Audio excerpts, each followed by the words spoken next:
eu fui fazer uma palestra sobre segurança jurídica e equilíbrio institucional. E é impressionante, é um tema que eu gosto de tratar, é um tema que eu havia preparado para falar. De repente, não é que a palestra sobre segurança jurídica e equilíbrio institucional acontece no dia em que o Supremo vai fazer um debate sobre um assunto que tem tudo a ver com segurança jurídica e equilíbrio institucional, né? Por que equilíbrio institucional? Quer dizer, a gente já falou disso aqui, tirando o Kim Jong-un, né? Tirando a Coreia do Norte e uma outra aventura qualquer aí que ainda deve ter no mundo, nenhum país do mundo entrega todas as suas organizações, todas as suas instituições, joga nas mãos de um cara só, de um monarca absoluto. Isso não existe, isso é uma bobagem, né? Quando isso acontecia na Europa, no tempo das monarquias, fazia sentido, né? Era a coisa mais atual que tinha, mas não faz sentido mais. A gente se organiza em instituições, divide as instituições, etc. Elas deveriam funcionar de forma harmoniosa, independente, tá. Aí vai lá, a polícia faz seu trabalho, né? Ministério Público, Poder Judiciário, Poder Executivo. A polícia é parte do Poder Executivo, mas faz um trabalho de Poder Judiciário, né? De polícia judiciária, na verdade, de amparo às investigações. Aí eles investigam, acham um tal de André do Rap. Eu não sei quem é que põe os apelidos, mas deve ser alguém que é o irmão malvado do mesmo cara que também põe os nomes nas operações da Polícia Federal. Eu acho que é assim. Tem um que fala, eu boto os apelidos nos quadrilheiros e você põe os nomes nas operações. Porque as operações são aquelas. Não tem uma operação da Polícia Federal que não precise de tradução, né? Porque os nomes são tão estranhos, você fala, não, isso aqui é o seguinte, isso aí é em árabe, quer dizer a vitória da luz sobre as trevas. Você fala, então por que não chama de Operação Vitória da Luz sobre as Trevas? Não tem a mesma graça. Então eles botam um nome em latim, um nome em grego, ou então um nome que você não entende, mas é um recadinho para alguém, mas tudo bem, é legal. Operação Solilóquio. Exato. Exato. E aí você não sabe quem é esse cara que põe os nomes, ou como é que é essa reunião, né? Ó, tá a fim de fazer a Operação Cavalo Dourado. Que nome idiota é esse, pô? Não, isso aí não. Aí tem um debate, né? Deve ter um grupo de WhatsApp dos policiais. Aí votam e tal. E também tem os bandidos, que também fazem a mesma coisa. Porque o cara chama André do Rap. Aí tem outros que chamam... E os nomes às vezes são fofos, né? Tipo Soneca, né? Dunga. Aí você pensa que o cara é fofo. Não é. O André do Rap, numa operação, mandou 4 toneladas de cocaína pra Europa. Isso. O cara é bichão grande. Aí a polícia tá lá, investiga o cara, fuça anos e anos e anos. Ontem, no Jornal da Band, o Rodrigo Hidalgo fez uma reportagem mostrando como foi a investigação. É um negócio profundo, não é? Um negócio... Aí prendem o cara. Tem várias vezes que o trabalho policial, o trabalho do Ministério Público deixa a desejar. E abrem brechas importantes. E aí as operações caem, né? A Castelo de Areia. Tinha erros gravíssimos na Castelo de Areia. Resultado, foi por terra a Castelo de Areia. A Castelo de Areia seria a Lava Jato. Mas infelizmente deu ruim, erraram, etc. e tal, caiu. Bom, mas nesse caso, conseguiram 2 condenações para esse cara. Uma de 15 anos, uma de 14 anos, 10 anos, sei lá. Você está condenado em 2. Mas 2 coisas pesadas, né? Não é que ele pegou uma pizza da pizzaria do seu Zé. Não foi isso que aconteceu. E de queijo ainda, que é para mais barata. Não é que ele pegou, sabe? Não. É bicho grande. No esconderijo dele, na casa em que ele estava em Angra, tinha 2 helicópteros. Helicóptero de verdade, não aqueles helicópteros de instrução. Helicóptero de rico. Iate, barco, 2 ou 3 milhões de reais. Quer dizer, conseguiram mostrar que o André do Rap, não é que ele era do Rap, ele era da pá virada. André da pá virada. Bom... Aí pedem um habeas corpus. O Poder Judiciário não dá. Pedem um habeas corpus. O STJ não dá. O ministro que pegou esse caso no STJ, com a lei em vigor, com essa mesma lei 13.964, essa mesma lei que nós estamos debatendo, que diz lá que a cada 90 dias precisa... O cara disse, não vou soltar, não vou soltar. Aí manda para o Marco Aurélio. Aí chega na mão do Marco Aurélio, Ué, mas teve um colega seu do STJ, sabe? Não é, saiu da faculdade, que disse que não. Aí ele, em vez de ligar, checar, não, ele pega e solta. Como tinha soltado 80, solta. Sabe, como é que um país pode funcionar de maneira organizada se no tempo das monarquias o rei acordava com dor de dente, o legal ficava ilegal. Tinha dor de barriga, o ilegal ficava legal. Aí ele tomava uma dura da rainha, mudava tudo de novo. Aí ele caía do cavalo, se dava mal na caçada, mudava de novo. Quer dizer, você vê o Poder Judiciário brasileiro uma hora dizendo que o André do Rep não pode sair. Depois o André do Rep pode sair. E por fim, o André do Rep não pode sair. O Luiz Fux decidiu. Nesse meio tempo, o André do Rep saiu. Então, quando você trabalha num ambiente em que algo que entra no sistema não sai igual porque você teve o azar ou a sorte de ter escolhido esse ou aquele, ou deu azar ou a sorte de ter sido sorteado esse ou aquele juiz, você tem um sistema absolutamente inseguro. O André do Rep, a gente bem sabe que sem o André do Rep, não é que não vai entrar cocaína na Europa, né? Não é que não vai mais ter cocaína. Prenderam o André do Rep, prenderam não sei mais quem, prenderam mais 10, vai ter outros 10.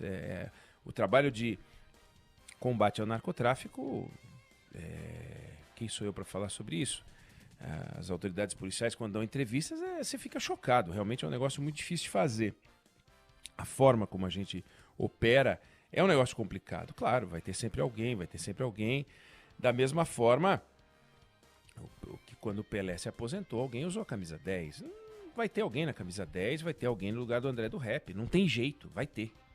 Mas o André do Rep tem que ser punido pelo que faz. E ele sabe disso, mas ele também sabe que com um bom advogado, de repente ele consegue escapar pela porta da frente. Não é aquela cena, Felipe Bueno, de um helicóptero que do lado da cadeia e faz um buraco com 800 metros e daí, tudo bem, vamos checar para ver se alguém passou alguma informação, se é que tem algum agente penitenciário que talvez tenha recebido alguma coisa. Não foi uma fuga espetacular, ou um assalto espetacular ao Banco do Brasil, com aqueles túneis. Teve túnel. Abriram a porta, ele saiu, abraçou o advogado, entrou num carro e nunca mais foi visto. Então, insegurança jurídica. Vale para o André do Rep, mas o Brasil não vive de Andrés do Rep, né? Quer dizer, se o André do Rep tá solto, tá preso, se ele resistir à prisão e for morto, se ele voltar para a cadeia, qualquer que seja o desfecho desse caso, o fato continua a ter um problema no Brasil, além do tráfico de drogas. Um outro problema no Brasil, que é você não ter ideia do que o Poder Judiciário brasileiro é capaz de fazer.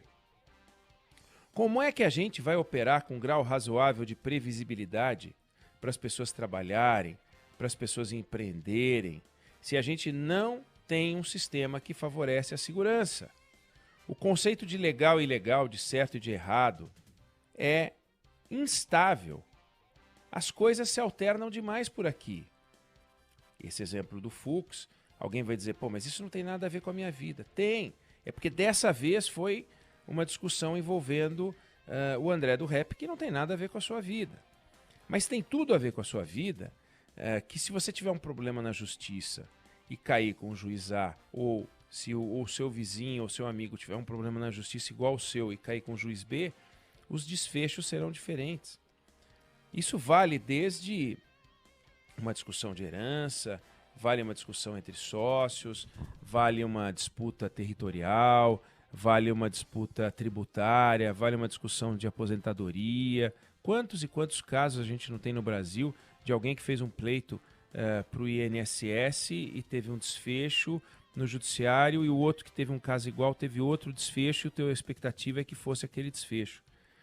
É juiz se metendo em coisa que não é chamada, é juiz tomando decisões. E aí, o que acontece? Quando você tem essa bagunça toda, e ontem a gente falava sobre isso, a pirâmide da estrutura do judiciário, ela é feita justamente para que em algum lugar essas dúvidas sejam dirimidas.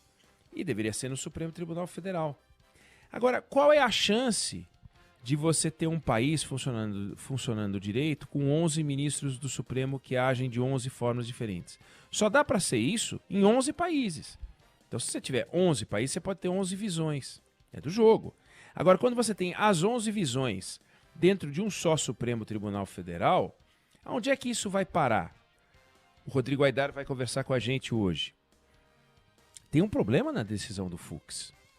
Porque da mesma forma que o Marco Aurélio mandou soltar o André do Rep, e ele entrou mandando prender, ainda que o André do Rep tenha fugido, poderia ter acontecido o contrário, né? O Marco Aurélio manda prender o André do Rep, ou manter preso o André do Rep, vem o presidente do Supremo e manda soltar o André do Rep. Como é que pode o presidente do Supremo entrar em cima da decisão de um ministro do Supremo Tribunal Federal? O Rodrigo Aidar vai falar sobre isso. Os ministros são todos iguais, o Marco Aurélio disse isso, ele é o presidente, ele é o dono da pauta do que vai ser votado no plenário, mas ele não manda em mim, ele não é mais ministro que eu, disse o Marco Aurélio com razão. Até porque, volto a dizer, a decisão poderia ter sido exatamente a inversa. E é nesse ambiente de confusão, quando você vê que os poderes começam a se conversar, o presidente Bolsonaro esteve com o Luiz Fux, né? O Paulo Guedes fez as pazes com o Rodrigo Aidar, com o Rodrigo Maia. Né? De repente vem uma briga entre o Luiz Fux e o Marco Aurélio, que vai render hoje. É hoje, né, Felipe? É hoje o confronto. Hoje à tarde. Vai ser uma briga boa. Afinal, pode ou não pode fazer essa intervenção? Então, a gente se refere ao Estado, e vira e mexe a gente usa essa expressão aqui, no singular, como uma abstração monolítica, né? Como se realmente existisse uma certa funcionalidade. Mas essa organização só é nos livros. O Estado é um arranjo esquizofrênico. E esse arranjo esquizofrênico reforça a insegurança jurídica. Está aí o exemplo. Marco Aurélio acha uma coisa, Luiz Fux acha outra, e o ministro do STJ, que tinha dado uma sentença, acha outra. E essa instabilidade, ela nos assusta. Porque você não sabe qual é o caminho que você deve seguir. E o que é louco e é perigoso, e dito isso por um especialista que é Humberto Ávila, ele escreveu um livro muito interessante justamente sobre o tema da segurança jurídica. Né? Humberto Ávila ele diz o seguinte, olha que interessante, quando você tem uma confusão entre as leis, né, a primeira coisa que se perde é a liberdade, porque a liberdade é você saber o que você pode e o que você não pode, sabendo o que é proibido e o que é permitido. Mas com tanta lei, tanta regra, como é que você vai saber o que é permitido e o que não é permitido? Você fica perdido, né? Então ele diz o seguinte, nessa situação, o cidadão torna-se dominado por leis que desconhece, diz o Humberto Ávila, que é autor do livro Segurança Jurídica, um dos melhores livros sobre esse tema. E quando isso acontece, quando as pessoas ficam perdidas, dominadas por leis que elas desconhecem, o direito perde a sua função orientadora. Olha que bonito. O direito perde a sua função orientadora. E essa função orientadora, que é o que as pessoas precisam ter, essa função orientadora, ela decorre da solidez institucional. Ela é que produz a segurança jurídica. Então, desde o contrato que você assinou no buffet infantil, que você sabe que no dia 22 de outubro vai ter a festa, como você combinou, e vão servir o brigadeiro, a batatinha com sorriso, e vai ter uma saladinha, uma massa, foi o que você comprou, e aí você vai chegar lá e vai ter. Isso é segurança, porque está no contrato. Mas todos os contratos são assim. Então, quando deveriam ser respeitados? Se o Estado é o primeiro a não respeitar as relações, e foi o que o ministro Marco Aurélio fez, ele veio com uma frescurinha. Eu faço questão de frisar, só para encerrar, imagina, Felipe, o corpo de bombeiros está passando com uma viatura, né, um carro daquele cheio d'água, na frente de um incêndio. Está pegando fogo. Mas a central não ligou para eles.